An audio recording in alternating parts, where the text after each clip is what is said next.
Taču jau filmē? Jā. Mēģi.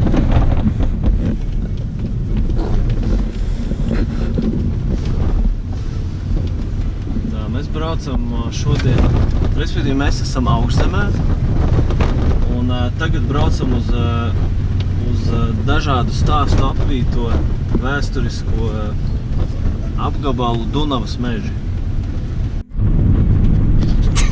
Mēs esam tātad Červonkas ciematā, kurā kādreiz bija plaukstošas saimniecības, ja, un daudz cilvēku dzīvoja. Tagad šajā ciematā ir viena krāsmatas, ja. Manuprāt, varbūt viena, divas mājas ir palikušas no šīs te. Bet Červonkā ir saglabājusies Červonkas baznīca. Ja. Viņa gan faktiski saucās Kaldabruņas draudzes baznīca. Ar ko šī baznīca ir slavena? Tajā tika kristīts Jānis Pliekšāns. Ja, plašāk zināms kā Rainis. Tā baznīca izskatās šobrīd iekšā. Kaut kas tur ir darīts, kaut kas nav. Un te mēs redzam milzīgo stārķa līgstu, kas ir izvietojusies uz baznīcas jumta. Mēs esam Tadenavā. Mājās, kurās pirmos 3 savas dzīves gadus pavadīja mazais Jānis Pliekšāns, jeb Rainis. Kaut kur ir minēts, ka tieši no šeit ir sācies tas Raiņa kaut kāds mākslinieckais ģēnijs. Grūti iedomāties, kā 3,5 gadus vecam puikam kaut kas šeit var tāds rasties, bet, nu,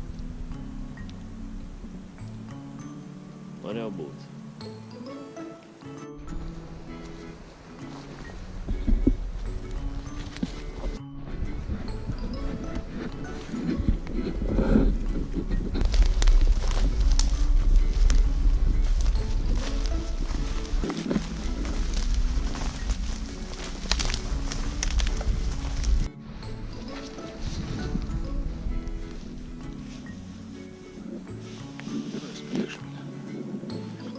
Mēs esam nonākuši mūsu galamērķī Dunavas mežu Gaiļu ezerā.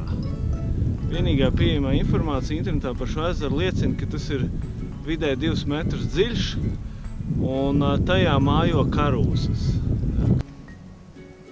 Jā, tātad mēs esam, lai atzīmētu šo notikumu, vispār atzīmētu jaunā gada nākšanu, mēs esam izvēlējušies bezalkoholisko dzērienu Mežezers, kurš te gan šis Gaiļu ezers nav nekāds baigais mežezers, drīzāk purvezers, bet kamēr Latvijā neražo dzēriens purvezers, mēs samierināsimies ar mežezeru.